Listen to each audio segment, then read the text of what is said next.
வணக்க மக்களே, இது உங்கள் பாடறிவோம் படிப்பறிவோம். இந்த வார டீச்சிங் எபிசோட்ல ஒரு மெலடி சாங்னா என்னென்ன அம்சங்கள் இருக்கணும் அப்படிங்கறத ஒரு பாடல் முழுக்க அற்புதமாக விளக்கிய ஒரு அழகான பாடல் அப்படின்னு சொல்லலாம். இசையை பற்றி சுத்தமாக ஒண்ணுமே தெரியல, இல்ல இசைனா சுத்தமாவே ஒருத்தருக்கு பிடிக்கல அப்படின்னா இந்த ஒரு பாட்டை மட்டும் கேட்டா போதும், அப்படியே இந்த இசையோட அடிமை ஆயிடுவாரு. அப்பேற்பட்ட ஒரு அழகான பாடல். வித்யாசாகரின் அழகான ஒரு இசையில் அமைந்த கர்ணா திரைப்படத்தில் இருந்து வந்த மலரே மௌனமா எவர்கிரீன் சாங், அதை தான் பார்க்க போறோம். படத்தை பத்தி கொஞ்சம் பேசிட்டு அப்புறம் பாடல் பத்தி பேசலாம். கர்ணா இந்த திரைப்படம் 1995 அந்த டைம்ல வந்த திரைப்படம். அர்ஜுன் இந்த படத்தோட கதை எழுதியிருந்தார். படத்தை 2 ரோல் அர்ஜுன் நடித்திருந்தாரு. டாப்பல் கேங்கர் அப்படிம்பாங்க ஆங்கிலத்தில். அதாவது ஒருவரை போலவே முகச்சாயல் உள்ள ஒருத்தர், அதான் டாப்பல் கேங்கர்பாங்க. ஒரு அர்ஜுன் சும்மா அப்படியே ஜாலியா அப்படியே டான்ஸ் பாட்டு அப்படின்னு இருப்பாரு. இன்னொரு அர்ஜுன் ஒரு லாயர், பயங்கரமான ஒரு லாயர். அவர் அந்த மாற்றுத்திறனாளி. அவருக்காக தான் இந்த பாடல் மலரை மௌனமா கூட வச்சிருப்பாங்க. இந்த படம் ஒரு மிகப்பெரிய வெற்றி திரைப்படமாக அமைந்தது. ஜென்டில்மேனுக்கு அப்புறம் அர்ஜுனுக்கு தமிழ் திரையுலகில் ஒரு நல்லது ஒரு மரியாதை வந்தது. கர்ணா ஒரு 100 நாட்களை தாண்டி இந்த படம் ஓடிச்சு.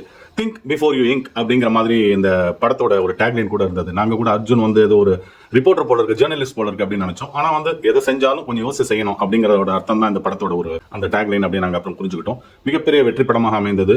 அர்ஜுன், வினிதா, ரஞ்சிதா இது போன்ற அழகான ஒரு நட்சத்திர பட்டாளம் இருந்தது. சரி, பாடல்கள் அப்படின்னா இந்த பாடல் ஆக்சுவலி தெலுங்குல 1993ஆம் ஆண்டு சிறுவண்ணுல வரமிஸ்தாவா அப்படிங்கிற ஒரு படம் வந்தது. அதுல ஒகட்டே கோரிக்கா அப்படிங்கிற ஒரு பாட்டு இருக்கு. வித்யாசாகர் தான் இசையமைத்திருந்தாரு. அந்த பாடலோட டியூன் தான் மலரை மௌனமாக்கு யூஸ் பண்ணியிருந்தாரு. மலரை மௌனமா பாடல் இது என்ன சொல்றது, ஒரு காலகட்டம் இல்லை, எல்லா காலகட்டத்திலையும் இந்த பாட்டு முழுக்க கேட்காம யாருமே டிவி ஆஃப் பண்ண மாட்டாங்க. ஃபுல்லா கேட்பாங்க. பாடல் முழுக்கவே அந்த மெலடிக்கான அம்சங்கள் அப்படியே சொட்ட சொட்ட கொடுத்திருந்தாரு.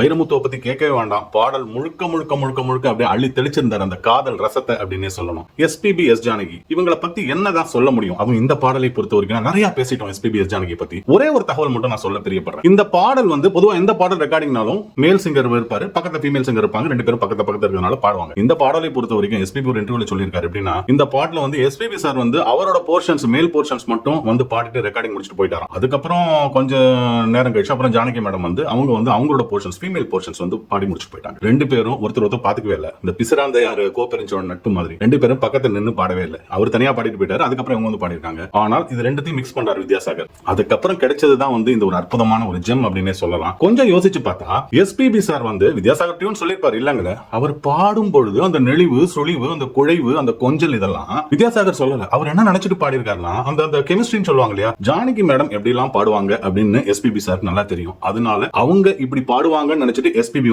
அழகா பாடிட்டு போயிட்டாரு. ஜானகி மேடம் என்ன பண்றாங்க, வந்தோடனே ஓ எஸ்பிபி தானே, அவர் இப்படி இப்படிலாம் பாடியிருப்பாரு இந்த பாட்டு அப்படின்னு சொல்லிட்டு அதற்கேற்ற மாதிரி இவங்களும் பாடியிருக்காங்க. குழைந்து நெளிந்து இது ரெண்டுத்தையும் சேர்க்கிறப்போ உண்மையிலேயே பிரமிப்பா இருந்தது வித்யாசாகருக்கு. எப்படிப்பா இவர் தனியா பாட்டு போயிட்டாரு, அவங்க தனியா பாடுறாங்க, 2 பேருக்கு அந்த ஒரு புரிதல் எப்படிதான் தெரிஞ்சது, இது நம்மளால சொல்லி கொடுக்கவே இல்லையே, இது எப்படி உங்களால முடிஞ்சது, அதுதான் வித்தை அப்படின்னு சொல்லலாம். மலரே மௌனமா அப்படிங்கிற தர்பாரி கர்நாடகாவில் அமைந்த ஒரு மிகச்சிறந்த பாடல். எல்லாராலையும் அப்படியே ரசித்து ரசித்து, அதான் கேரளால எல்லாம் ஆர்கெஸ்ட்ரா நடந்தாலும் ஒரு தமிழ் பாட்டு வேணும்னா இந்த பாட்டை பாடுவாங்க. அந்த அளவுக்கு ஒரு ஃபேமஸான பாட்டு. பாட்டுல ஃபீல் மட்டும் தாங்க முக்கியம். ஹீரோ ஹீரோயின்னா எஸ்பிபி, ஜானகி தான். வித்யாசாகரை பத்தி சொல்லவே வேண்டாம். இளையராஜாவிற்கு பிறகு மெலடி சாங்ஸ் ரொம்ப அழகாக கொடுக்கக்கூடிய ஒரு இசையமைப்பாளர்னா வித்யாசாகர் தான். எத்தனையோ பாடல் கொடுத்திருக்காரு. பட் வித்யாசாகர்னா இந்த ஒரே ஒரு சிக்னேச்சர் சாங் போதும். இன்னும் எத்தனையோ 1000 ஆண்டுகள்னாலும் இதை ஞாபகம் வச்சுக்கிட்டே இருப்பாங்க வித்யாசாகர் அப்படின்னு சொல்லிட்டு. மலரே மௌனமா பாடாதவங்க யார் சார் இருக்காங்க, யோசிச்சு பாருங்க. இல்ல இந்த பாடலை கேட்கு ரசிக்காதவர்கள் யார் இருக்காங்க? பாடறிவோம் படிப்பறிவோம்ல மலரே மௌனமா அப்படின்னா யாரும் மௌனமா இருக்க மாட்டாங்க. அழகாக எல்லாரும் ஜாயின் பண்ணி பாடுவாங்க. இது கடவுள் அமைத்த மேடை. நன்றி மக்களே.